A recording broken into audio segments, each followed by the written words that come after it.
A ideia, eu vou apresentar rapidamente como é que é a proposta de uma atividade prática, para a gente tentar trabalhar um pouco a dificuldade que surge todos os dias, cada vez mais agora, em função da vinculação dos precedentes, de se extrair dentro de um precedente de tribunal superior aquilo que é o seu fundamento determinante, aquilo que é de fato vinculante e que depois vai ser utilizado para reger os casos que nós formos decidir. Nós temos uma fase de transição. É evidente que nós precisamos aprender muito, já que estamos importando mecanismos do common law através de instrumentos do common law, mas a verdade é que nós temos uma forma diferente de trabalhar com o direito. Antes já dizia o ministro Sanseverino, nosso sistema é todo muito baseado na lei, a lei é o centro gravitacional do nosso universo, e isso nos faz, no primeiro momento, enxergar nos precedentes, ou pelo menos buscar nos precedentes, uma regra abstrata, parecido com a lei, aquilo que a gente puder extrair, aquela tese. Os próprios tribunais trabalham com a ideia de tese, e tiram, depois de um julgamento de recurso repetitivo, de repercussão geral, muitas vezes súmulas. E aí nós ficamos quase que contentados com aquela tese jurídica que saiu daquele julgamento. Só que precedente é muito mais do que isso. Precedente envolve conhecer com muita cautela, com muito cuidado, aquilo que foi levado a julgamento perante a corte que se promoveu aquele precedente. Isso significa conhecer com profundidade o caso que foi escolhido como juiz. E mais do que isso, o nosso sistema, na medida em que um precedente já nasce predestinado a reger um sem número de casos, da maneira como nós regulamentamos, ele já nasce porque justamente é necessário resolver uma questão que está se repetindo e que depois vai se poder resolver uma grande quantidade de processos. Ele já vem com essa tendência de generalização.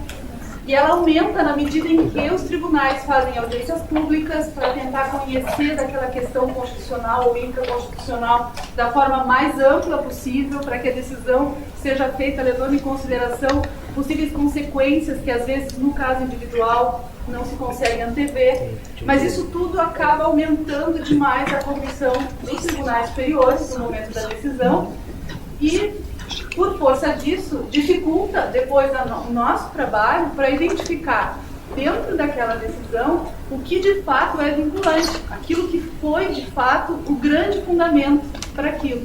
Então a ideia do exercício é um pouco isso.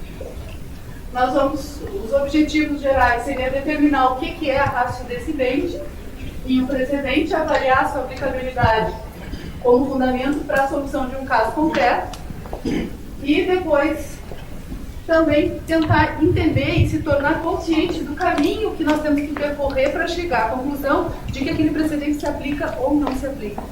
Porque a nossa tendência, e isso faz parte da nossa forma de trabalhar com a lei, a nossa tendência é enxergar um caso concreto, é enxergar uma tese, é enxergar um preceito abstrato e enquadrar o nosso processo, os nossos casos concretos naquele preceito abstrato. Trabalhar com precedente é mais do que isso. A ideia é que nós possamos nos dividir em 6 grupos. Nós teremos o grupo 1 e 2 com tema tributário, o grupo 3 e 4, matéria administrativa, e o grupo 5 e 6, matéria previdenciária. Qualquer semelhança com as turmas do tribunal é mera coincidência. A ideia é assim, o 1 e 2 recebem a mesma matéria, o 3 e 4 a mesma matéria, e o 5 e 6 também, para que depois, no final, quando nós formos voltar para o grande grupo, nós possamos comparar as soluções que surgiram nesses grupos e, eventualmente, ter um debate mais produtivo ainda do que aquele que nós vamos ter nos grupos. Qual que é a ideia, gente? Nós vamos ter, dentro do grupo, a escolha de um relator, de um coordenador, vocês mesmos escolhem, procurem não demorar muito nessa tarefa. Na sequência, cada grupo recebe um caso concreto, uma situação sobre aquele tema, que surge para a gente ter que decidir. E nós vamos ter também, relacionado àquele grupo, alguns acórdãos de recurso repetitivo ou repercussão geral, que são candidatos a serem precedentes para solucionar aquela situação individual. A ideia não é a gente solucionar a situação individual, a ideia é a gente decidir se aquele precedente pode ou não pode influenciar na solução daquele nosso caso, em que extensão, de que maneira. Às vezes tem mais de um precedente, vocês vão ver que estão gravados. Então, cada grupo tem o seu computador. Ali estão gravados os precedentes, a gente acabou não imprimindo um para cada um, porque realmente o custo é muito alto dessa impressão. Vocês sabem que os acórdãos são muito longos, né? Mas o caso traz, pelo menos, as ementas desses candidatos a precedente, tá? Para que todos possam ter acesso e também, se quiserem fazer a leitura, eles já estão gravados nos computadores de cada grupo. A gente debate a respeito daquilo, são feitas algumas questões no sentido de promover o debate, para que o grupo possa discutir mais profundamente a respeito da aplicabilidade ou não daquele precedente, e depois a gente volta para o grande grupo e os relatores expõem que conclusões chegaram em relação àqueles questionamentos. Quais são as questões propostas, assim? Tendo presente que nós vamos estar diante de casos concretos. Que fatos foram considerados relevantes pelo tribunal para a formulação do princípio de direito contido no precedente? Então, nós estamos olhando o precedente do Tribunal Superior e nós vamos ter que procurar saber, antes de decidir se ele se aplica ou não se aplica para o nosso caso, nós temos que procurar saber com que o tribunal trabalhou, o que estava em jogo, qual era o conflito, qual era não apenas a questão jurídica que estava ali, mas que fatos foram levados ao conhecimento daquele Tribunal Superior que acabou decidindo e dando a decisão que acabou gerando o precedente. Qual a ratio decidente? Em que partes do acórdão a gente vai localizar essa ratio decidente? Onde é que a gente pode encontrar essa ratio decidente? Vocês vão ver que, em muitos precedentes, isso aí a gente já convive todos os dias, nós vamos, muitas vezes, encontrar o fundamento determinante longe do voto do relator, tendo que comparar, às vezes, o voto do relator com outros votos, tendo que reunir para saber qual foi o fundamento que, de fato, convenceu a grande parte dos julgadores, porque é muito comum se chegar a uma mesma conclusão com fundamentos diferentes. Que dificuldades o grupo percebe, no caso que está examinando, para chegar a determinar o que é a ratio e o que é aquele argumento, o obter dictum, que é aquele argumento a mais que se coloca como reforço de argumentação, mas que não é determinante para a solução daquele caso, né? E que caminho o grupo adotou para chegar à conclusão sobre se aquele precedente vai ou não vai ser aplicado ao caso individual. Então, o objetivo, gente, não é tanto solucionar o caso individual, é muito mais entender o precedente e extrair do precedente aquilo que possa ser útil para solucionar aquele caso individual. E aí, mais adiante, mais para o final, a gente retoma um pouquinho, talvez, se for do interesse de vocês, um pouquinho do conteúdo mais teórico sobre o que é ratio decidendi, o que é obter dictum. Mas, para começar, assim, pelo menos, eu queria conversar um pouquinho com vocês a respeito do que a grande parte enxerga como ratio decidendi. Quando a gente fala nesse conceito, a gente tem que lembrar que ele vem do common law e ele vem a partir de análises muito variadas dentro do sistema norte-americano, do sistema inglês. Existem várias técnicas para se determinar o que é a ratio decidente de um precedente. Os autores disputam, estabelecem testes para poder tentar descobrir o que é a ratio. Então, eu queria só provocar, inicialmente, em vocês, essa reflexão. Onde é que vocês acham que a gente encontra a ratio decidente de um precedente de tribunal superior? Quem é que me responde? Onde é que ela vai estar? A ratio. Que parte? Está na fundamentação. Em toda a parte da fundamentação? Dentro da fundamentação? Onde dentro do acórdão? Imaginando um acórdão cheio de pedaços. Onde é que eu vou achar? Na ementa? A ratio? Se a ementa for bem feita. Vocês sabem que ementa é um mecanismo, um instrumento que nós usamos aqui, né? Mas que não existe no sistema do common law, para nos facilitar a identificação daquele princípio de direito. que pode se abstrair daquele caso que foi decidido para depois poder reger outros casos. O relatório. É interessante, gente, chamar a atenção para o fato de que, até o Marinoni escreve sobre isso, no precedente, nós vamos encontrar a ratio não apenas na fundamentação, especialmente na fundamentação, mas nós já vamos começar a identificar o que é ratio decidendi a partir do relatório. E o dispositivo vai depois nos ajudar também, mas é o de menor importância, diríamos assim, para saber determinar o que realmente foi o princípio de direito que se extraiu daquele conflito para resolver aquele conflito. Porque o relator vai dando sinais de que fato ele considerou relevantes, o que aconteceu no processo que ele considerou relevante a ponto de ter justificado, a ponto de ter relatado, registrado, antes de começar a decidir. Isso é algo que, para nós, é importante pensar doravante.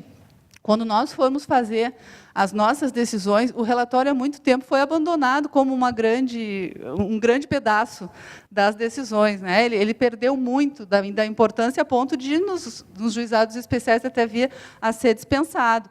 Mas, num sistema de precedentes, a própria possibilidade de se aplicar ou não um precedente ao caso subsequente passa por uma comparação, por uma analogia, que só vai se fazer se a gente conseguir destrinchar, de fato, tudo aquilo que é importante naquele caso que nós estamos decidindo.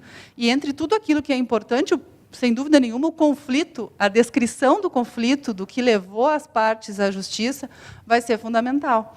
O precedente é, basicamente, uma decisão anterior que foi adotada numa circunstância muito específica, diante de um conflito, e que só, na verdade, se torna precedente quando, no julgamento posterior, alguém, diante de fatos que são semelhantes àqueles que foram levados a julgamento num processo anterior, invoca aquele processo, examina aquele processo e verifica se é o caso de extrair para si, já que há identidade de circunstâncias concretas, se é o caso de extrair aquele princípio para reger o caso individual. Tanto que, nos Estados Unidos, eles só falam... Só quem pode chamar de precedente é quem vai aplicar.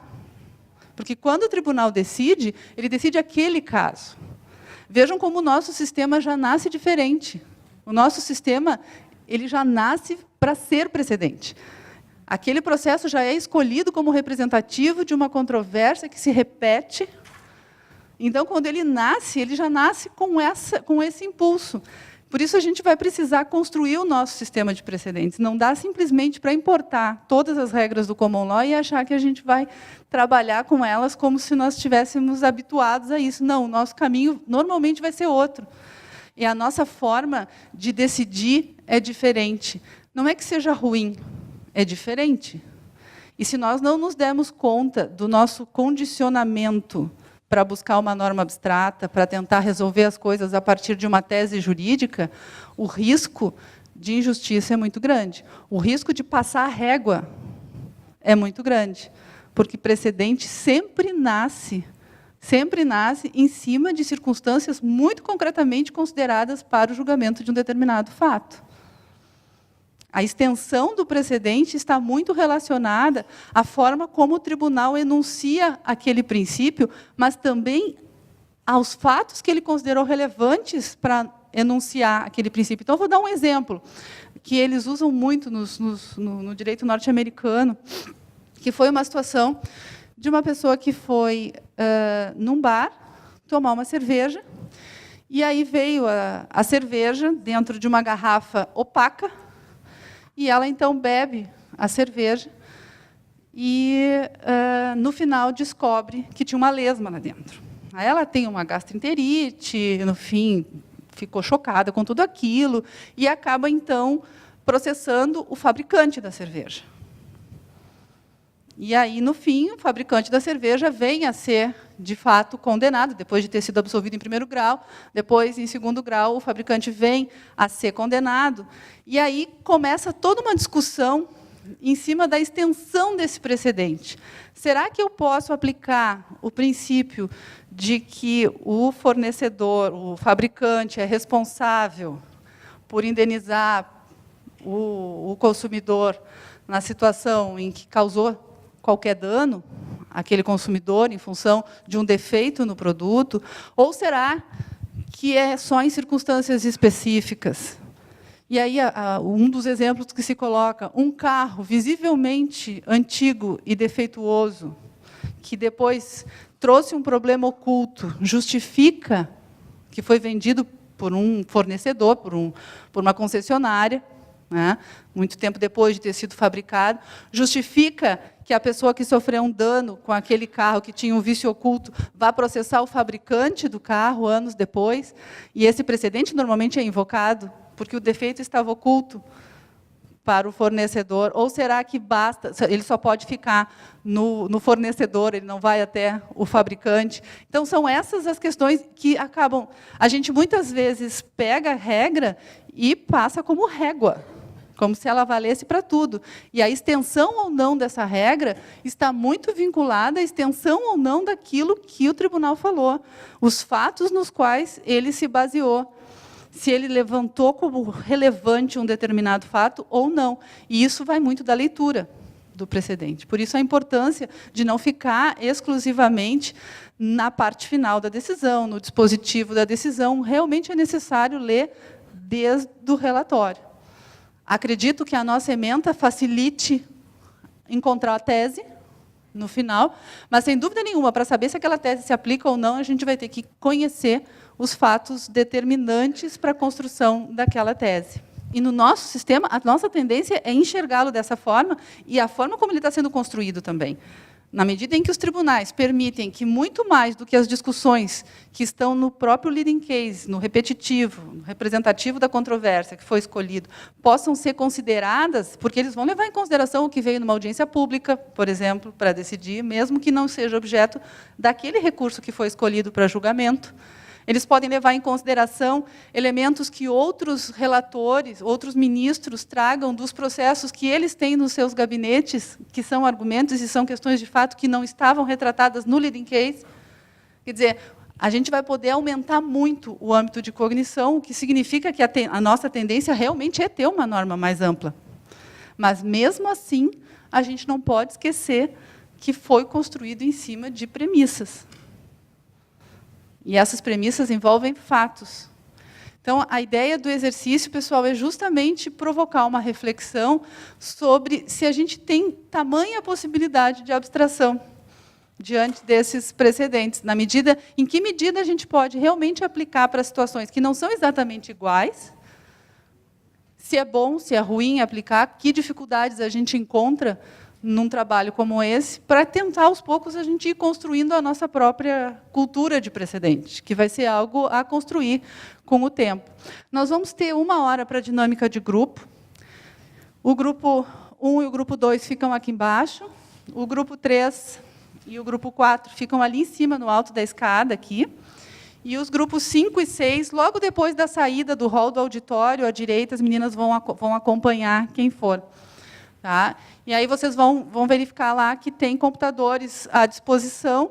Depois a gente volta e os relatores terão, cada um, 10 minutos para fazer a sua apresentação dos resultados, e depois a gente faz um fechamento. Pessoal, nós vamos fazer assim, ó, vão sempre vir os relatores dos grupos que trabalharam com o mesmo caso. Então, aqui nós temos o grupo 1, o tema era direito tributário, e eles vão, então, apresentar para vocês o caso que foi proposto, a solução, falar um pouquinho sobre o precedente, o candidato a precedente, no caso deles, e depois dizer como é que o grupo trabalhou com aquele precedente. Tá? Interrompam simultaneamente. Fiquem à vontade. Boa tarde, estou representando o grupo 2. Então, só para falar rapidamente sobre o caso que foi apresentado para a nossa apreciação, é sobre a possibilidade de reconhecimento da prescrição intercorrente na verdade, haver uma suspensão da prescrição no âmbito tributário a partir de uma norma que não seja lei complementar. No caso que foi apresentado para a gente, seria pela demonstração documental pelo credor de que vem diligenciando para localizar bens do devedor, e que faria suspender o prazo no curso do prazo de prescrição intercorrente. No caso aqui, parece-me que é mera busca nos sistemas da própria Fazenda. Em questão... Continua? Em questão do qual conflito que a gente verificou, seria, em termos gerais, se as normas gerais sobre prescrição e decadência são reservadas à lei complementar total ou parcialmente. Tenho várias anotações que, então, quero fazer trocas.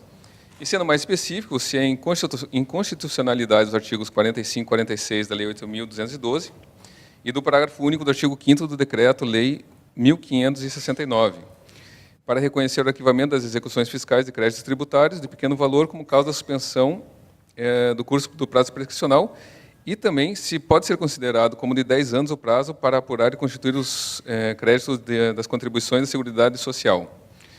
Diante disso, foram considerados como fundamentais os seguintes fatos. Aqui a gente considerou como fundamentais os fatos alegados pelas partes, principalmente, se eram ou não relevantes. Primeiro, se os preceitos legais declarados inconstitucionais pelo TRF4 não se qualificariam como normas gerais de direito tributário, e se seriam ou não sujeitos à edição de lei complementar.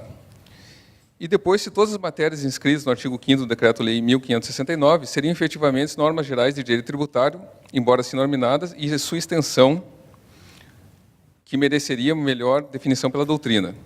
E, por fim, a natureza da norma que rege a interrupção da prescrição na pendência do processo. Em relação à ratio decidendi,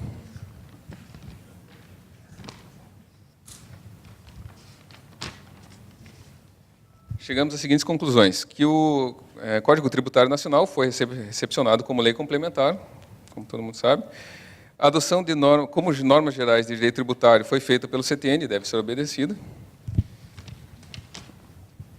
E, por fim, que retirar do âmbito da lei complementar a definição dos prazos e possibilidade de suspensão e interrupção é subtrair a efetividade da reserva constitucional. Assim sendo, o parágrafo do decreto não poderia criar uma causa de suspensão.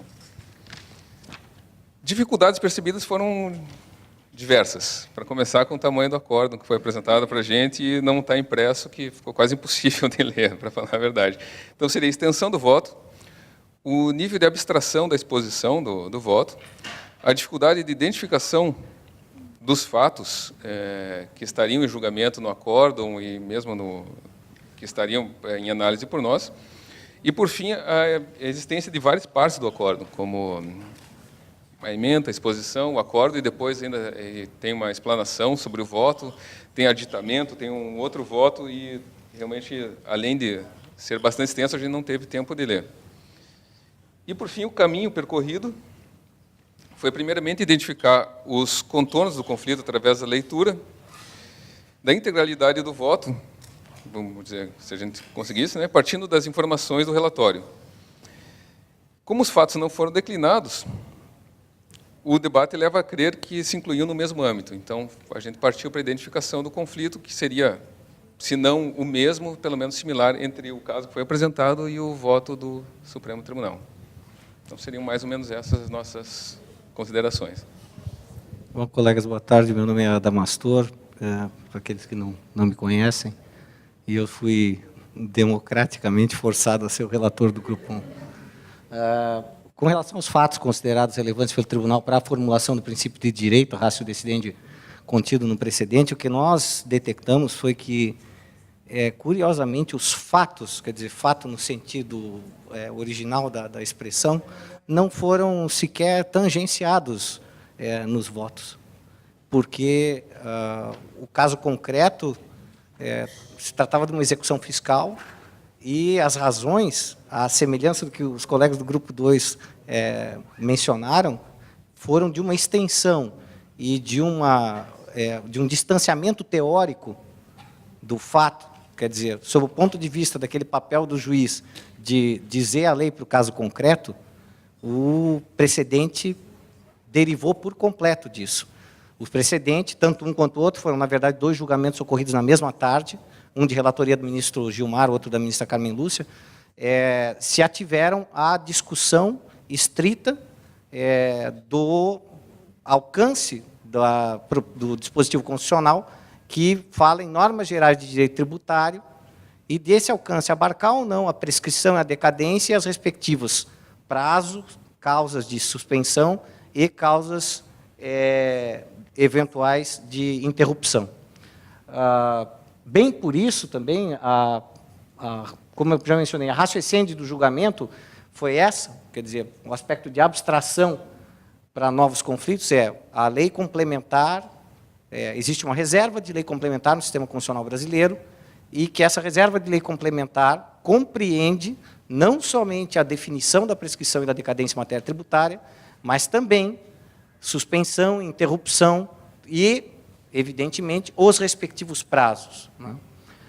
Com relação às partes do acordo em que se situam, de memória, agora eu posso falar do voto do ministro Gilmar Mendes, existem vários trechos nos quais ele aborda a questão central, embora também em vários trechos haja uma deriva, vamos dizer assim, não só no voto do relator, mas há um entremeio de muitos dictums no conteúdo praticamente de todos os votos.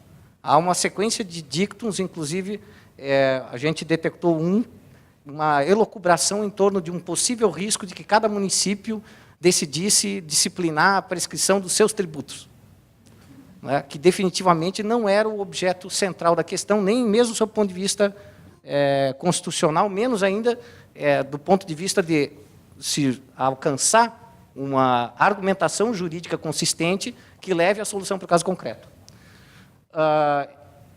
Com relação às dificuldades percebidas no caso para a determinação do que é ratio e do que é dictum, essas dificuldades, bem à semelhança dos colegas do Grupo 2, residiu basicamente na extensão dos votos.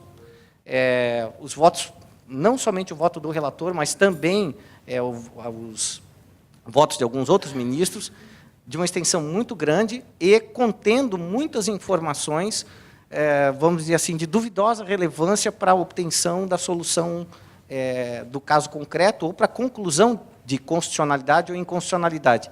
É importante destacar, eu acho que isso é relevante, que o precedente que estava sob exame era um precedente vindo do Tribunal da Quarta Região, uma arguição de inconstitucionalidade desses dispositivos que foram mencionados pelo Grupo 2. Né? Então, a extensão foi uma dificuldade e o próprio estilo de redação também. Eu não vou aqui mencionar qual foi o ministro ou quais são, mas existe aquele dito, né? Digam quais são as palavras que eu lhe direi quem é o homem. E há, de fato, hábitos, às vezes, de um certo nível de prolixidade ou de distanciamento do foco, né? Qual o caminho adotado para se concluir pela aplicação ou não do precedente como fundamento determinante para o julgamento do caso sob apreciação? A nossa conclusão seria de que não deveria ser adotado como precedente, em que pese materialmente se tratarem de questões não tão distantes, né? Mas o distanciamento residiu no fato de que, entre o fato material que ocorreu e que estava sendo posto sub júdice em última análise, ainda que se tratasse de arguição de inconstitucionalidade, e a argumentação e o teor dos votos e os argumentos esgrimidos pelos ministros durante o julgamento, tem um fosso enorme, quer dizer, aquela matéria, vamos dizer, que estava sendo tratada ali, poderia ser uma ação de repetição de indébito de uma empresa contra a Fazenda Nacional, ou poderia ser, como era, uma execução fiscal que tinha sido arquivada e que tinha havido um reconhecimento de extinção que gerou, para a sua discussão, uma arguição de inconstitucionalidade em sede de apelo aqui no âmbito do Tribunal da Quarta Região. Eu gostaria só eu sei que é um pouco fora do eixo, mas eu acho que foi uma impressão geral dos colegas, uma impressão de exiguidade do tempo, em primeiro lugar, e uma segunda impressão é de que, se nós formos fazer essa tarefa a cada julgado, e todas as vezes que nós formos adotar ou mesmo abandonar uma orientação obtida em repercussão geral, ou recurso repetitivo, ou em qualquer outro julgamento concentrado que sirva de precedente, nós vamos ter uma tarefa muito grande, muito, vamos dizer assim, que vai nos tomar um tempo muito grande e que vai nos exigir muito em termos de atenção à leitura, porque não foi possível sequer ler 2 vezes os votos, e foi 1 hora. Quer dizer, nós temos um número de horas que é bem limitado e uma carga de processo bastante grande. Mas houve o registro de que foi muito apertado o tempo para poder fazer o exame adequado da decisão, principalmente considerando a extensão dos votos e, em certa medida, o fato de que vários trechos dos votos tinham pouca pertinência com relação a chegar à conclusão da própria questão. Agradeço. Eu vou chamar aqui os outros grupos, o 3 e o 4, e queria dizer para vocês que a proposta é, de fato, que a gente possa refletir sobre essa dificuldade. Essa é uma missão nova que nós temos. Ela vai nos exigir um repensar no nosso formato de trabalho, no nosso tempo. Se a gente for olhar o novo CPC, ele não tem como uma das principais diretrizes a duração razoável do processo. Houve algumas opções ali que, de certa forma, abrem mão da redução do tempo do processo. Outros valores vieram, e a verdade é que nós vamos continuar tendo a mesma demanda de trabalho, nós vamos ter que aprender a lidar com isso. Então, de fato, eu sabia que o tempo era pouco. Os acórdãos vão ser sempre enormes, os acórdãos de precedentes, e, se Deus quiser, nós vamos ter a oportunidade de um curso só para precedentes. Eu acredito que esse seja um caminho para a gente poder adotar, para nós podermos debater muito mais essas questões, porque isso vai ser o nosso dia a dia daqui para frente. Tá? Vou passar aqui imediatamente. Quem é que fala primeiro? Obrigado. Então, boa tarde a todos os colegas. Meu nome é Gerson, eu sou juiz lá no Paraná. Me passaram essa incumbência de relatar aqui na frente a respeito das conclusões do grupo. Muito bem. O nosso primeiro precedente é esse, né, que o tempo foi totalmente insuficiente para poder analisar os acórdãos. Um dos acórdãos, o ministro começou a falar sobre os precedentes do Supremo da década de 50. Então, até chegar em 2015, quando foi feita a votação, era bastante coisa para ver. Mas nós conseguimos, enfim, tirar algumas breves conclusões. O caso é o seguinte: o caso é de um candidato, um concurso público para o Ministério Público do Trabalho, um técnico judiciário, que foi aprovado no concurso, mas fora do número de vagas do edital. Fora do número de vagas do edital. E, ainda dentro desse prazo de validade do concurso, surgiram novas vagas, e a administração resolveu fazer um novo concurso, ao invés de chamar os candidatos que estavam no cadastro de reserva. Muito bem. E aí ele ingressou com a ação dizendo que havia urgência por parte do Ministério Público para a contratação, etc., que não poderia haver preterição. E cita um precedente e repercussão geral do Supremo Tribunal Federal, da lavra do ministro Gilmar Mendes. Muito bem. A União se defende, a contestação é muito fraca em termos de argumentação fática, e cita um outro precedente do Supremo em sentido contrário. Né? Muito bem. Nós, então, tínhamos dois precedentes para analisar. O primeiro deles se referia a uma situação em que o candidato havia sido classificado dentro do número de vagas do concurso. Então, no primeiro plano, nós afastamos esse precedente, porque a nossa situação, de fato, era diversa. Né? O segundo precedente analisado é, digamos assim, um misto entre o primeiro precedente e essa nova situação, de fato, colocada. Por quê? Ele traz uma grande parte da fundamentação com base no primeiro precedente. Porque no primeiro precedente, com base no princípio da proteção da confiança, princípio da boa-fé, princípio da normatividade do concurso público, ele entendeu que, uma vez o candidato aprovado dentro do número de vagas do concurso, ele tem direito à nomeação, mesmo que as vagas venham a surgir posteriormente. Então, isso foi estabelecido no primeiro precedente. Mas aqui é um caso em que o candidato está fora do número de vagas. Mas eles utilizam toda essa fundamentação para dizer o seguinte, que, mesmo estando fora do número de vagas, considerados todos aqueles princípios estabelecidos no primeiro precedente, existem 3 situações em que o candidato tem direito subjetivo à nomeação. A primeira delas é estar dentro do número de vagas, que é do primeiro precedente. A segunda é que, se ele for preterido na ordem de classificação, surge para ele o direito subjetivo de nomeação. E a terceira é que aí que entra, no caso que a gente estava examinando, concreto, é do candidato que fica fora, se classifica fora do número de vagas do edital, mas as vagas surgem posteriormente. E aí surge a novidade, que o Supremo diz o seguinte, em princípio, a administração tem discricionalidade, mas essa discricionalidade se torna zero a partir do momento em que essa recusa a nomeação, essa preterição do candidato do concurso anterior é baseada numa decisão arbitrária e imotivada da administração, né? Então, a grande dificuldade de se estabelecer uma relação entre o caso concreto nosso e o precedente é que o precedente envolve uma situação de fato extremamente subjetiva. Então, no caso em que o Supremo concedeu, é até muito interessante esse precedente, porque você vai lendo ele e, quando você vai chegando já perto do final, a impressão que dá é que o direito vai ser negado, né? Mas no último item da ementa, o direito é concedido, porque daí entra mais excepcionalmente, e aí o caso se enquadrou no excepcionalmente, né? E qual era o excepcionalmente? Era porque, no caso concreto, era um concurso para defensor público.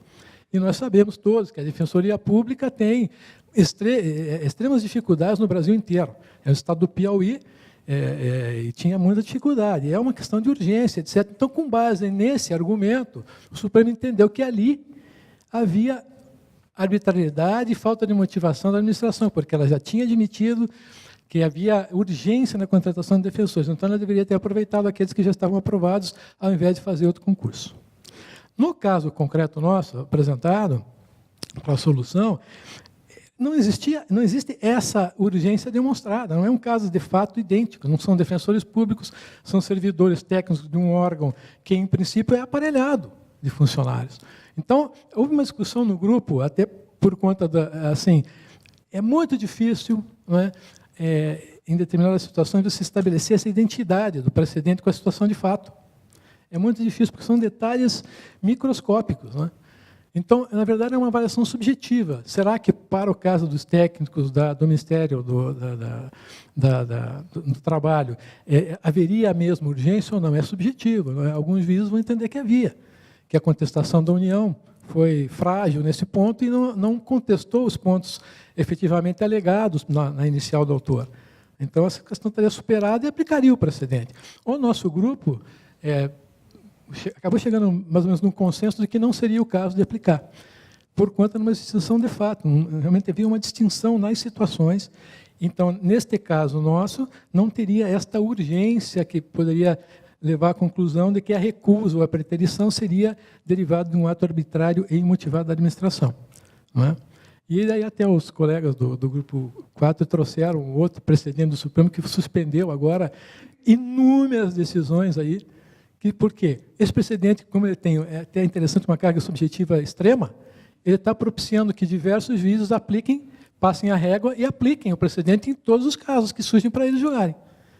E estão concedendo direto, não é, essas liminares aí para a contratação de candidatos que estão em cadastro de reserva de concurso, não é? Então, a situação, a nossa conclusão foi pela não aplicação do precedente no caso concreto que examinamos. Meu nome é Anne Karina, eu sou lá de Curitiba também. E, no nosso caso, nós entendemos só que a ratio decidendi seria o princípio da confiança, né, da proteção à confiança, da segurança jurídica, e isso poderia ser extraído da fundamentação do voto do relator, que realmente é um acórdão muito longo, né, nós tivemos certa dificuldade de conseguir fazer a leitura, né, integral, e também se baseia no princípio da discricionariedade da administração pública, uma vez que ela pode escolher entre a abertura do novo concurso ou a nomeação dos já aprovados, desde que o faça motivadamente, né, que é essa questão de que não seja de forma arbitrária. E o que nós entendemos que o primeiro acórdão realmente, né, como já foi dito, se trata de um caso em que a aprovação se deu dentro do número de vagas do edital, o que é diferente do nosso caso, em que houve essa aprovação para o cadastro reserva, né? Mas o segundo acórdão, nós entendemos que ele se aplicaria, em parte, como precedente, porque, no caso concreto, essa questão da subjetividade, né? A União ela alega como fato impeditivo para a nomeação, ela alega a ausência de condições orçamentárias dos órgãos federais que não permitiriam o provimento dos cargos. Então, sob esse ponto de vista, a administração realmente ela poderia abrir um novo concurso, né, e realizar esse concurso, desde que escoado o prazo de validade do primeiro concurso realizado, mas se ela fosse realmente, se ela fizer alguma nomeação, uma efetiva nomeação, ele teria daí o direito à nomeação. Então, porque aí ela demonstraria que realmente ela teria daí a condição orçamentária que ela alega não possuir, né? Então, a gente entendeu que se aplicaria, mas para assegurar ao autor o direito de ver assegurada a prioridade de nomeação frente, que foi o pedido alternativo que ele fez, né? Frente aos que vierem a ser aprovados no outro concurso, desde que dentro do prazo de validade do concurso anterior. Toda essa questão nova do common law, dos precedentes, é baseada na segurança jurídica. Nós vamos garantir a segurança jurídica. Nesse caso que nós estamos examinando agora, que foi relatado, o doutor Gerson fez referência ali, esse caso foi julgado no dia 6 de abril deste ano, agora, desse mês, dizendo que há direito subjetivo à nomeação, mesmo fora do número de vagas, se houver necessidade do órgão.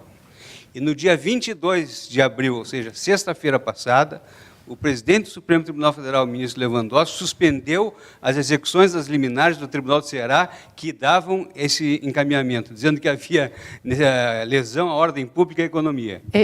Se acórdão, eu selecionei porque ele serve para demonstrar o grau de tentativa de abstração que os tribunais superiores têm usado nos seus precedentes. Há uma tendência a abstrair de tal forma que o precedente é todo construído num sentido e, às vezes, a solução do caso que foi escolhido como leading case vai em outro sentido. Esse é um caso em que a gente, se for ler só a ementa, foi importantíssimo, mesmo vocês não tendo tido condições de olhar o acórdão inteiro, porque é enorme esse acórdão, foi importantíssimo ter tido chance de enxergar um pouco mais por dentro esse acórdão para poder construir toda essa solução que vocês agora apresentaram. Porque, se a gente pega a ementa, a gente chega à conclusão de que, assim, primeiro que não pode nada no começo e depois que pode tudo no final. E o caso concreto acabou sendo decidido de forma até contrária àquilo que eles vinham justificando, né? E esse não é o único caso. Não sei se vocês já viram aquele acórdão do Supremo sobre a utilização do salário mínimo como indexador para efeito de pagamento de vantagens funcionais. Era um caso que estava sendo discutido de policiais civis do Estado de São Paulo, que tinham direito de calcular o seu adicional de insalubridade em número de salários mínimos. E aí a discussão era que o adicional de insalubridade era calculado sobre o valor do salário mínimo, ao invés de ser calculado sobre o valor da remuneração deles. Então, essas pessoas entraram na Justiça do Trabalho, na Justiça Comum, buscando o reconhecimento do direito a que fosse considerado, para efeito de cálculo, a sua remuneração e não o salário mínimo, até porque o salário mínimo não pode ser usado como indexador de obrigação, está lá no artigo 7º da Constituição. Essa era a questão constitucional que havia ali.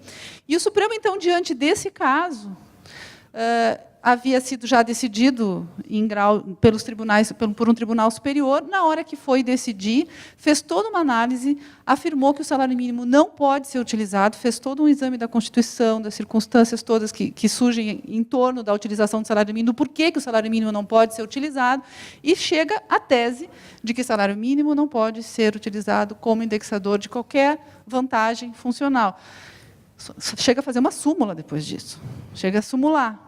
E aí, para julgar o caso concreto, se eles fizessem isso, ia dar reformatio impejus, porque eles entendem que, se tirar o salário mínimo, eles não podem inventar um outro fator, que seria agir como legislador positivo.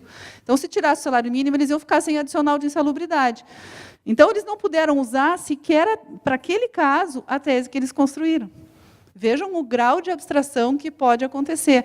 Por isso que é fundamental conhecer o precedente desde as suas origens, descer para além do acórdão, conhecer o que, de fato, eles estavam decidindo, conhecer os demais fatores que foram levados em consideração durante o julgamento. Aqui vocês viram, os 4 grupos já falaram que tem muita coisa que é agregada e que, na verdade, é só reforço argumentativo, que não vai servir para justificar outros casos. Esse acórdão dos grupos de administrativo, pessoal, seria muito interessante, depois, quem tiver interesse, em dar uma lida, porque eles discutiram muito o fato de que eles não chegavam a uma conclusão em relação à extensão daquilo que eles estavam decidindo. E eles já tinham essa preocupação enquanto eles estavam decidindo. A preocupação de não abrir demais essa questão. Alguns entendiam que havia direito subjetivo à nomeação em qualquer circunstância, outros diziam que não, só se acontecesse tal coisa, outros diziam só se acontecesse outra coisa, e eles não chegavam a uma conclusão para conseguir tirar uma tese, tanto que, quando eles decidiram esse caso, eles tiveram que suspender o julgamento para poder construir a tese num outro dia. E aí, depois, terminaram o julgamento ainda com essa ementa que a gente viu, que, na verdade, demonstra toda essa discussão que houve, toda essa falta de alinhamento, na verdade, nas fundamentações que os ministros utilizaram. E esse é o nosso material de trabalho. É com isso que a gente vai ter que trabalhar. Chegou um momento em que o ministro Barroso levanta e diz assim, não, mas quem sabe, então, a gente tira a repercussão geral desse precedente. Não vamos torná-lo vinculante. E, no fundo, foi isso que o Lewandowski acabou de fazer ao suspender esses casos. Foi tirar a vinculação do precedente. Porque tem situações que são tão específicas, foram dadas em circunstâncias tão específicas, que não podem gerar teses jurídicas. E esse vai ser o nosso trabalho ao lidar com os precedentes, é saber separar essas situações e identificar onde, de fato, nós estamos ou não estamos vinculados. Em muitos casos, nós podemos utilizar essa decisão como um reforço argumentativo, mas talvez não seja o fundamento determinante da nossa decisão, que é o que diferencia a jurisprudência do precedente. A jurisprudência, a gente usa os sucessivos julgamentos para reforçar o entendimento ao qual a gente já chegou. No precedente, a gente usa a fundamentação do precedente para fundamentar o nosso caso, como o argumento central do nosso caso. É o fundamento determinante do que a gente vai decidir. É diferente o sistema, quantitativo e qualitativamente falando. Mas parabéns aos 4 grupos até agora, porque eu achei assim, extremamente importante tudo isso que foi levantado. Me ressinto só da gente ter pouco tempo para tratar disso. Mas a gente sempre vai ter pouco tempo e a gente tem que fazer o que pode com ele, né? Agora, para os últimos grupos, 5 e 6, previdenciário. Bom, o meu grupo foi previdenciário. Nós tivemos que lidar com uma situação que, basicamente, era o seguinte. É uma pessoa de 55 anos, ou 57, 55 anos, que solicita especial, que é para se aposentar por idade, né, no rural. Ela tem um certo tempo em que ela quer se aposentar por idade no rural, em que ela esteve na companhia da família, ou seja, a economia rural, e, em outro tempo, ela alega que ela trabalhou como boia fria. Ela perdeu o vínculo familiar e passou a trabalhar como boia fria. Então, ela vem para solicitar, né, fazer o pedido dela. Ela tem algumas provas do familiar, certidão de terra, certidão de nascimento dela e dos irmãos, da família, se colocando como agricultores. E no boia fria, ela tem declarações de capatazes que a empregaram um certo tempo, e também declarações, testemunhos, na verdade, testemunhos de ex-patrões, ex-fazendeiros que a contratavam nessa situação de boia fria. O pai dessa senhora, ela é solteira, ele era o dono da terra, no tempo que ela fala que é familiar, ele era o dono da terra, tinha 2 módulos, e ele vendeu essa terra em 2000. E tem também alguns registros, a partir do ano de 90, 91, esse senhor tem registros de atividade urbana. Ele que tem o documento rural e é ele também que tem os registros de atividade urbana. Ela alega que ela é economia familiar até 90 e a partir de 90 ela seria boia fria. Essa é a situação. E nos colocaram, então, três precedentes, três especiais, né, em que se trata dessa matéria. Há uma súmula do STJ que diz, a súmula 149, que não se pode provar tempo de serviço rural apenas com testemunhos, tem que ter um início de prova material. E aí a discussão se trava, primeiramente, nesse sentido. nós, examinando a situação, nós entendemos que os 3 precedentes que nos colocaram, pela leitura rápida, porque não foi possível fazer a leitura de todos os acordos, pelas mesmas razões dos demais grupos, a gente percebeu que nenhum deles, de certo modo, descaracterizava o outro, ou desmentia, ou revogava o outro precedente. Eles eram aplicáveis ao nosso caso, de acordo com a época em que nós tivéssemos que enfrentar aquela situação. Então, por exemplo, o caso do 149, que diz que não pode utilizar, que tem que ter início de prova material, para o boia-fria ela não teria prova material, ela só teria declarações, mas há nos próprios precedentes algumas citações de precedentes em que se diz que para o boia-fria essa prova documental ela é mitigada. Inclusive, quando há declarações dos empregadores, dos fazendeiros, se entende que isso é um documento que vale para esse tipo de situação. Com respeito à situação do pai dela, que era uma pessoa que tinha um documento e depois tem registros urbanos, a gente sabe que não se pode utilizar nessa situação para terceiros o registro rural, porque a própria pessoa dona não pode ser aquela que gera o vínculo urbano. Mas aí, nesse caso, ela já dizia que era trabalhadora em regime de boia fria, não se aplicaria, a gente afastaria, enfim, há uma série de situações que a gente pode enfrentar, então, utilizando todos os precedentes. O que ficou de rico, então, desse estudo é aquilo que já foi identificado pelos outros grupos. A gente percebeu, efetivamente, que para um Estado, né, enfim, para uma república que pretende utilizar o precedente jurisprudencial, o precedente como algo vinculativo, nós estamos muito longe de, digamos assim, de respeitar a técnica adequada para isso. Da leitura dos acordos, mais surge confusão e dificuldades do que efetivamente esclarecimentos. Há certo modo, um recorte e cola que se percebe. Há uma dificuldade de ver, a dificuldade que se enfrenta é essa, de ver que, às vezes, o relator não se sente à vontade de relatar no sentido do precedente que ele tem que respeitar, que ele tem que acolher, e, por conta disso, ele planta outras situações dentro do próprio voto, que acabam confundindo e levando às vezes, para decisões surpreendentes. A gente acha que está indo para um lado, daqui a pouco vai ler ao final e não tem nada a ver com aquilo que a gente vinha pensando até a leitura do acordo. Porque, efetivamente, há uma certa imposição da agenda pessoal em detrimento da agenda pública, da agenda republicana.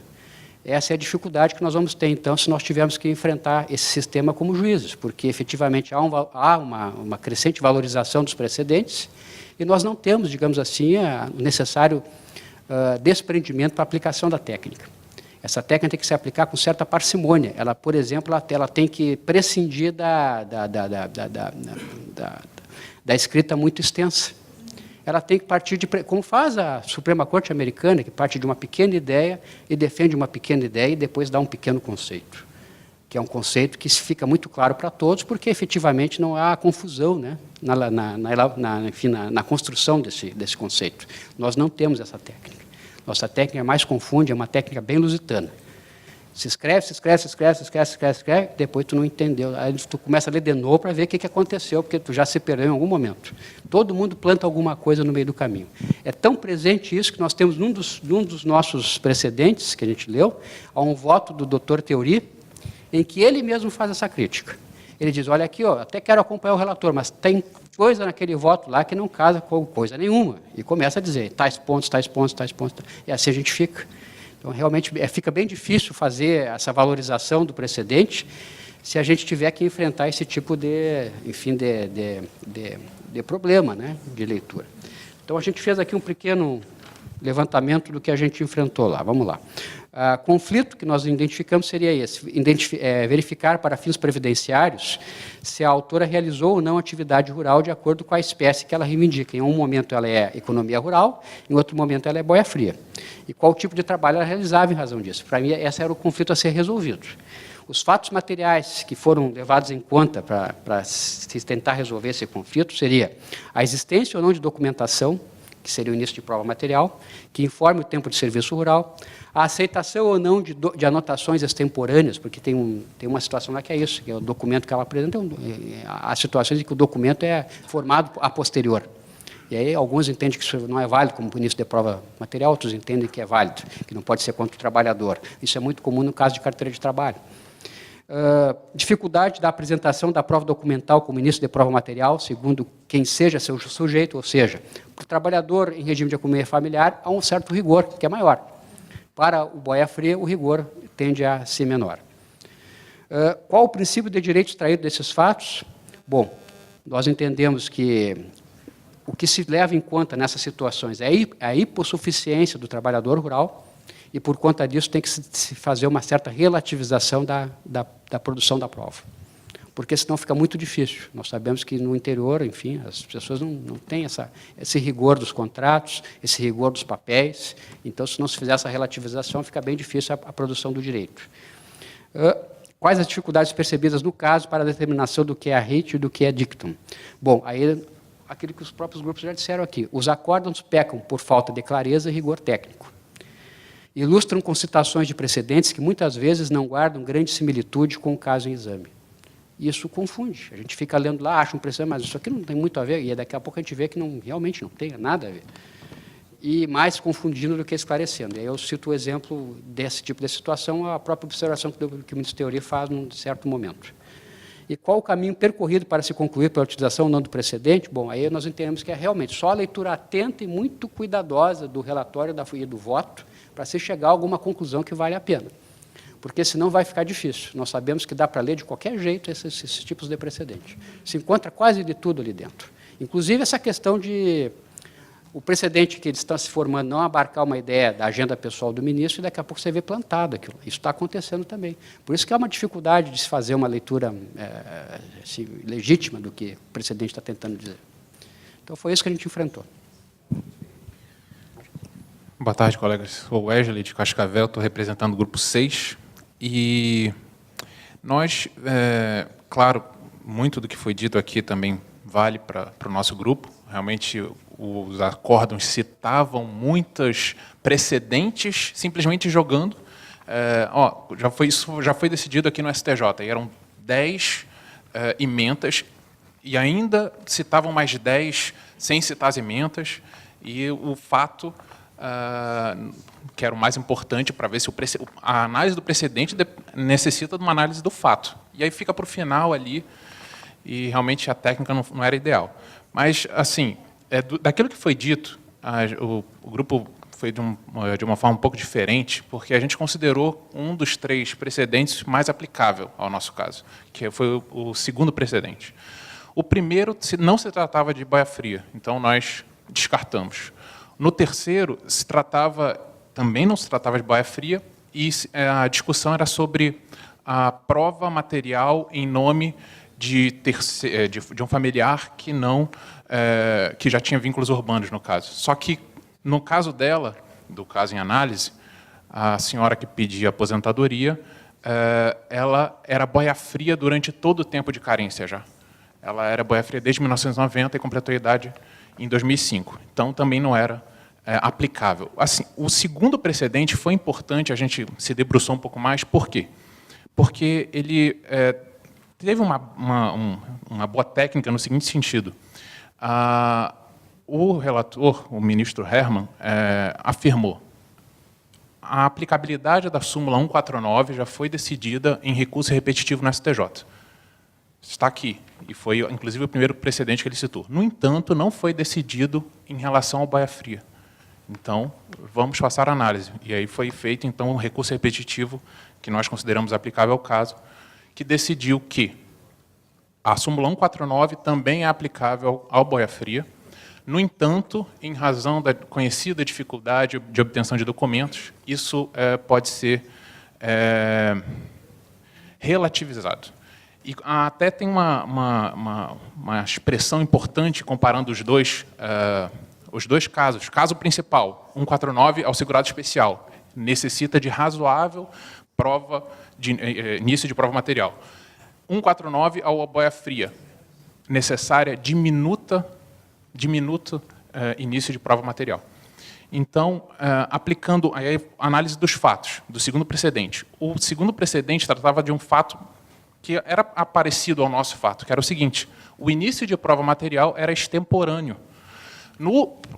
Assim, até ficamos surpresos, mas o STJ considerou possível considerar como início de prova material para boia fria uma CTPS de 1981, a pessoa tinha só um vínculo rural por 5 meses em 1981, e considerou isso como início de prova material, aliado a uma robusta prova testemunhal, para fins de concessão de aposentadoria por idade rural de uma mulher que completou a idade em 2005, início de prova material, há 4 meses de CTPS em 81.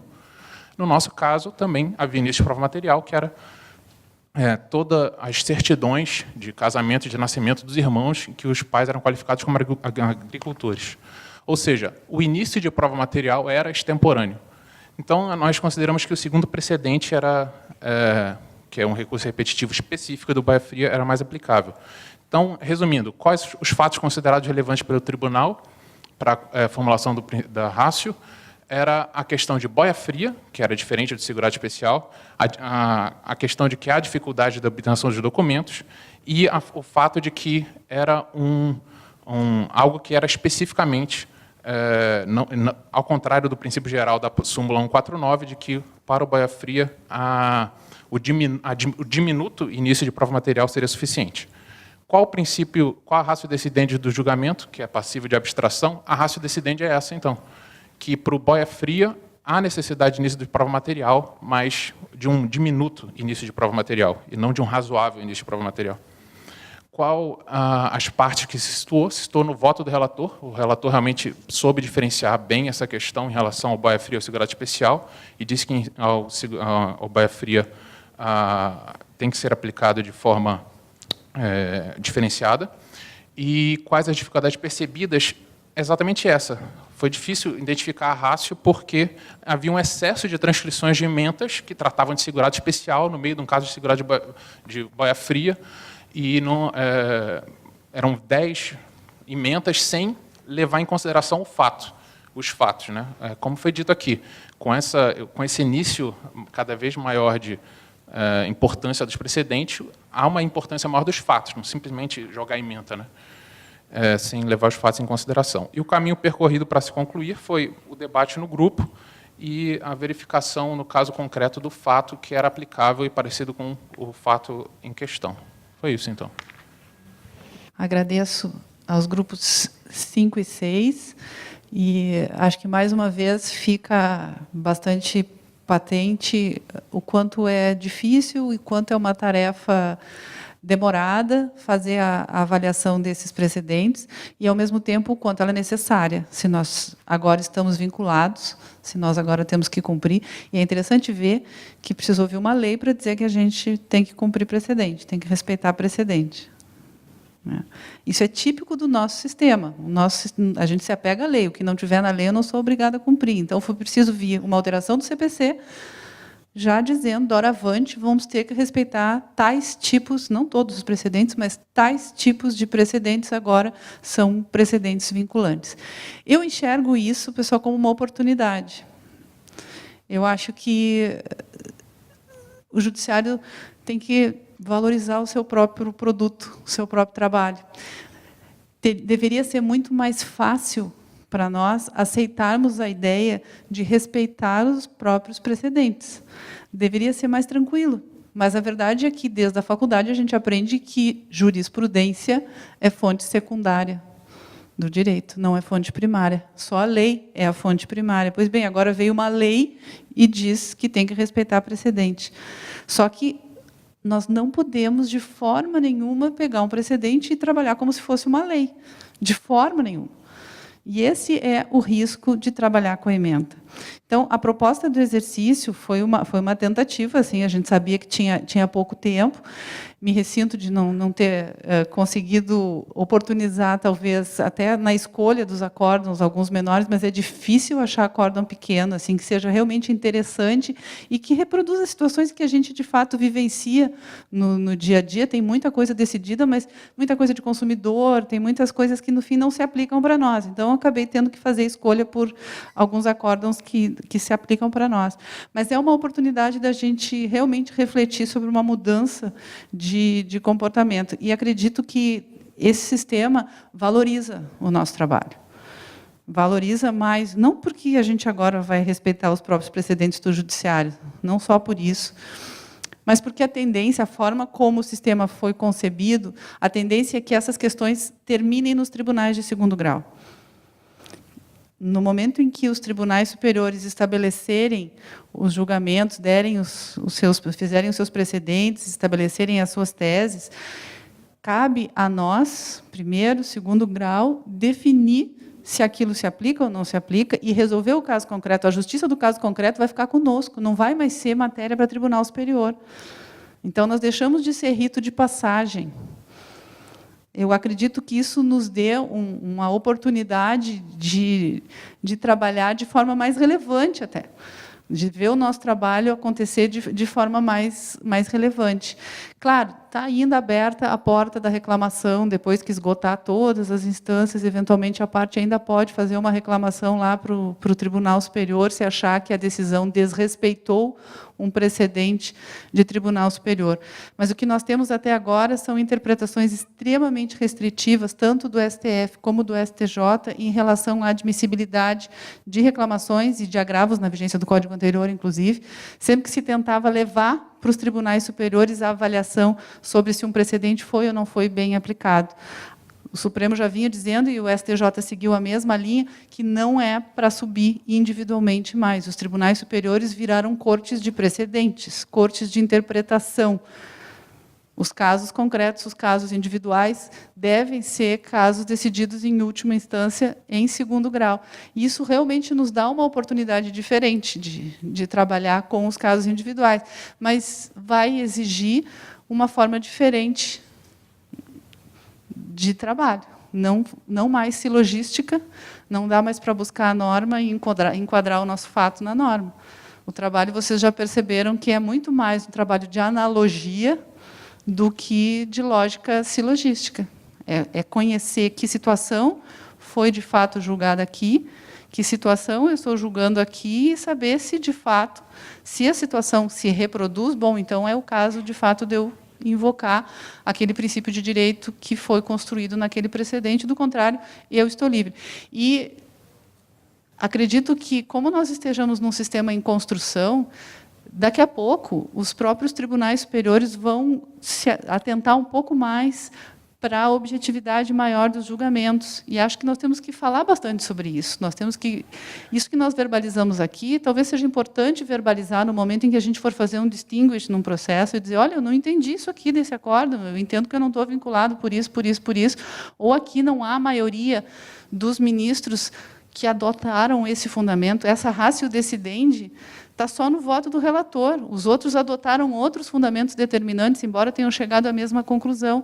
E como é a ratio que vai nos vincular, se eu não tenho uma ratio que espelha o entendimento da maioria, eu não tenho uma vinculação. E tudo isso vai ser algo que vai gerar também, de parte dos tribunais superiores, com o tempo, obviamente, uma forma diferente, talvez, de documentar os seus votos. A ideia da majority opinion, por exemplo, que nos Estados Unidos é fundamental, em que o relator fica com a incumbência de, ao fazer o voto, ao redigir o voto, ali colocar o entendimento sobre o fundamento da maioria. Ele até pode acrescentar também coisas que para ele são fundamentais, mas ele é obrigado, ao redigir o acórdão, a colocar o entendimento a que chegou a maioria, não só quanto ao resultado, mas do porquê do resultado. E aquele outro que quiser fazer o voto em separado, pode fazer o voto em separado, quer fazer um voto em paralelo, pode fazer o voto em paralelo, mas a gente tem de onde extrair a ratio decidendi, a gente sabe que vai encontrar no voto do relator. Aqui não, por enquanto não. Aqui a gente não pode deixar de ler o acórdão inteiro. E a gente, às vezes, vai ter que ler para além do acórdão. A gente vai ter que buscar, muitas vezes, no julgamento de segundo grau, muitas vezes lá na petição inicial, para saber especificar exatamente de que conflito nós estamos falando, quando nós estamos invocando um precedente. No caso do grupo de tributário, a escolha dos precedentes foi, de certa forma, maliciosa, porque era justamente para chamar a atenção em relação à abstração, porque no acórdão não havia nenhuma menção ao tipo de processo que estava sendo decidido ali, ao conflito que gerou, de fato, aquela discussão. Não estava escrito que aquilo era uma execução fiscal que tinha ficado suspensa com base no artigo 40, lá na origem. Não, a gente precisa ir abrindo o que aconteceu para trás, aí chega no julgamento da apelação no nosso tribunal, e aí, no relatório, aparece ali que é uma execução fiscal que foi extinta, era para cobrar, sei lá, não me lembro qual era o tributo, e que foi extinta porque decorreu o prazo de 5 anos no arquivamento administrativo, enfim. Aí a gente entende que era aquilo. E aí a gente consegue entender que, nesse caso, a situação é muito semelhante ou é muito diferente. Mas é fundamental fazer esse trabalho de buscar o conflito desde a sua essência. A teoria dos motivos determinantes não valia. Com o novo CPC, tivemos mudança. Porque agora o que nos vincula é a motivação, não é mais o dispositivo. O dispositivo resolve o caso concreto, vai fazer coisa julgada, para que aquele caso concreto não possa nunca mais ser julgado de outra forma. Mas o que vincula, de fato, o julgamento de outros casos, daqui para frente, são os motivos determinantes do julgamento do precedente. O Supremo ainda não disse isso com todas as letras, mas já está tratando disso de forma pelos lados, assim dá para dizer. Profundamente é como isso vai ser colocado na prática. Por exemplo, a parte autora vem e cita a seu favor os anos aplicados 10 precedentes. A decisão é passível de anulação se eu não analisar um por um dos precedentes. Eu fico imaginando isso na prática com a quantidade de processos que nós temos. Se essa moda começar a pegar e a gente tendo que analisar cada um. Ela vai invocar precedentes, mas muitas vezes o que ela está se referindo não é precedente, é jurisprudência. Então, tem que ter muito cuidado com isso. A gente tem que fazer a distinção. E o que nos vincula, na verdade, é o precedente. Então, o fato de ela trazer lá 20 acórdãos, como acontece nos próprios precedentes, que eles transcrevem várias emendas, não significa que tenha que se responder a cada uma delas, no meu entendimento. Gente, aqui, salvo conduto, habeas corpus, qualquer interpretação que a gente esteja fazendo do CPC nesse momento é puro achismo. Então, não é só analisar e ter que afastar os precedentes, não os precedentes. Me parece que sim, aquilo que te vincula. Mas se, eventualmente, a parte invoca o precedente, normalmente, não deveria ser assim, mas ela invoca no mesmo sentido que se invoca uma jurisprudência numa sentença, como reforço de argumentação. O argumento dela não é o precedente. O argumento, ela só usa o precedente para dizer que alguém já decidiu dessa forma. Ela usa como jurisprudência, normalmente. Quando ela efetivamente usar como fundamento determinante do pedido dela, aí sim nós vamos estar diante de um precedente. O que a gente não vai poder deixar de responder agora são os argumentos que ela traz. Se ela vem e traz 3, 4, 5 fundamentos diferentes para o acolhimento do pedido, para eu poder negar, eu vou ter que afastar 3, 4, 5. Mas não é o acórdão que ela está me invocando que eu vou precisar me reportar, é o argumento que ela está me trazendo, que ela pode ilustrar através de acórdãos, mas ela já formulou esse argumento no corpo da petição dela. Então, o advogado não tem a cultura de organizar de uma maneira articulada e objetiva, e nós não temos a cultura de levar a sério E com tudo que aconteceu, Rafael, no diz. novo CPC, em termos de exigência para que as nossas decisões sejam melhor motivadas, não se reproduziu lá nos requisitos da inicial. A inicial continua dizendo que a causa de pedir é fato e fundamento jurídico do pedido e ponto. Não houve uma determinação. Mas, na medida em que a gente tem que responder aquilo que foi argumentado, me parece que, se não foi argumentado, não necessariamente eu preciso... Mas eu, Thaís, então, para encerrar minha observação, eu acho assim que, utopicamente, talvez um dia a gente tenha, no Brasil, um sistema em que o advogado do autor se preocupe em articular e que o juiz se preocupe em enfrentar um a um os itens articulados. Isso é teoria. Na prática, o CPC veio para reprimir a postura irresponsável de um juiz, vamos considerar assim, que não fundamenta a sua sentença. E vai dar para o advogado argumentos para o embargo de declaração, e o juiz, esse que não fundamenta, não vai poder dizer que não é obrigado, vai ser obrigado a dar uma resposta. Infelizmente, é o que, na prática, nós iremos assistir. A gente vai continuar fazendo como sempre fez. A gente se sente extremamente injustiçado com algumas coisas que aparecem. Baseada. Mas a verdade é que o código não é feito exclusivamente para nós. O código é feito para todo o sistema de justiça e todo o poder judiciário. E, infelizmente, nós temos sentenças de toda forma, motivadas com todas as circunstâncias. Então, assim, me parece que a gente precisa vestir a carapuça na medida em que a gente, de fato, se sinta não cumprindo com aquelas regras. Porque me parece, lendo o CPC com mais calma, a primeira reação é raivosa. A gente se ofende até. Mas, lendo com mais calma, a gente se dá conta de que, na verdade, a gente já faz aquilo. Então, aquilo talvez não seja exatamente para nós. Algumas coisas a gente vai precisar fazer de maneira um pouco mais explícita. Mas a gente já faz muito do que está ali. A ideia do precedente é segurança. Não a isonomia, me parece que vem como até uma consequência.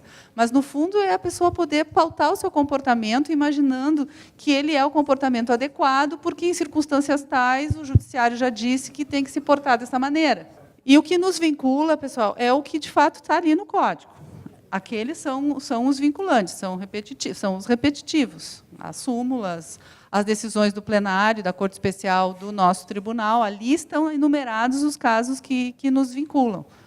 Os demais, não. Eventualmente, eles vão surgir como um reforço de argumentação, mas o que nos interessa é a argumentação, é responder à argumentação, não necessariamente a cada acórdão que a parte está suscitando, está trazendo para justificar o seu pedido. Eu coloquei nessa lâmina apenas algumas, não vou nem chamar de conceitos, mas algumas referências da literatura norte-americana e inglesa à ratio decidendi. Pode significar tanto princípio jurídico, em que o tribunal, a corte se manifestou, se pronunciou, como também princípios políticos, sociais, mas sempre princípios enunciados a partir do exame de fatos concretos e de um conflito que estava sob a apreciação da corte do precedente.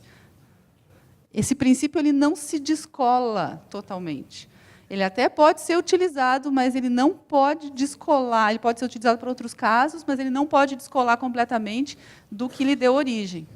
E o óbiter é aquela porção não vinculante, mas que tem uma certa força persuasiva. É muito comum a gente utilizar, inclusive como reforço argumentativo, algo que está num acórdão de um tribunal, mas que não é o seu fundamento determinante, mas já indica que o que o tribunal pensa a respeito daquela situação se ela tivesse acontecido.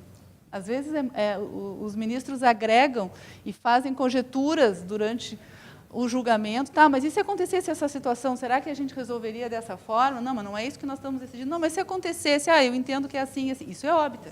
Isso não é o fundamento determinante da decisão, mas já indica uma maneira de pensar. Então, algum tipo de persuasão ele pode ter. E uma das alternativas que se usa para saber para poder diferenciar o que, dentro da fundamentação da decisão, pode ser classificado como ratio decidendi e o que deve ser classificado como obter dictum, é o chamado teste de inversão, que significa a gente extrair aquilo que a gente imagina que seja a ratio decidendi e trocar uma expressão, colocar um não na frente daquilo e verificar se a decisão seria a mesma.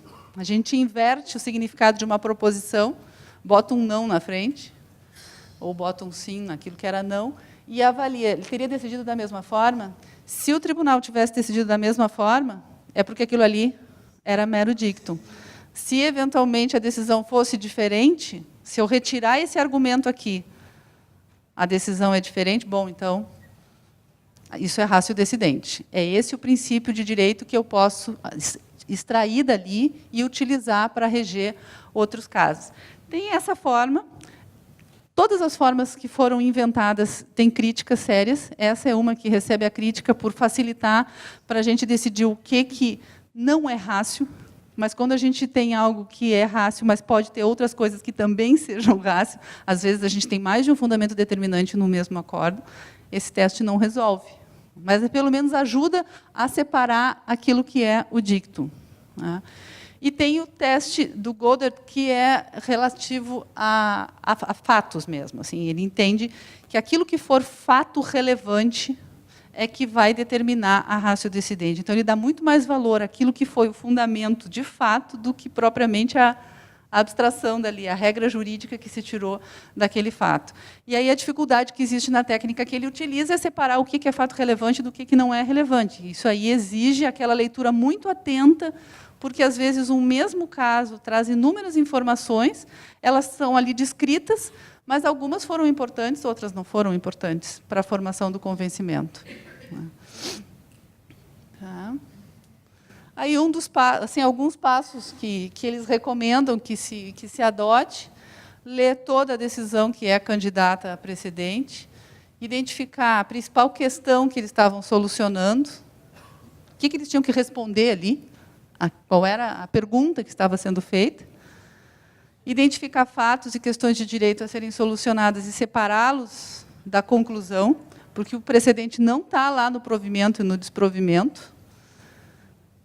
Procurar entender como os fatos específicos do caso influenciaram a construção do princípio jurídico e identificar todas as questões jurídicas que foram enfrentadas para que a decisão fosse tomada, examinando o precedente no contexto de outras decisões da mesma corte. Isso também é uma recomendação que se faz, de que, às vezes, para conseguir entender o que o tribunal quis fazer ali, qual o alcance daquilo que ele fez, é importante conhecer qual o approach do tribunal, qual é a forma como o tribunal vem decidindo as questões. É um tribunal conservador? Aquele ministro tem uma característica mais conservadora para decidir, menos conservadora, enfim, tentar entender um pouco o contexto em que a decisão foi tomada, também a partir dos outros precedentes daquele tribunal, relatados pelo mesmo relator, eventualmente. E aqui tem duas passagens de julgamentos, ainda da Inglaterra, que eu coloquei porque eu acho que servem bastante para demonstrar, de alguma forma, a preocupação que eles têm com o quanto a ratio decidendi se estabelece a partir de um conflito concreto. Não é algo abstrato. Né? Então, tem que andar pelas pegadas, né? Pelas mesmas pegadas que levaram ao julgamento anterior. A proposta era basicamente essa. Eu quero agradecer a participação de vocês, agradecer muito, porque eu estava bastante preocupada, eu sabia que a proposta era complicada em função do pouco tempo e do que se propunha fazer, que era analisar acórdãos bastante longos, mas eu acredito que o objetivo tenha sido alcançado, que era basicamente a reflexão que eu vi todos vocês fazendo aqui e também nas participações a respeito desse nosso novo momento. Agradeço muitíssimo, inclusive, a Imagens pelo convite para estar aqui. Me coloco à disposição também para perguntas aqui e fora daqui. Obrigada.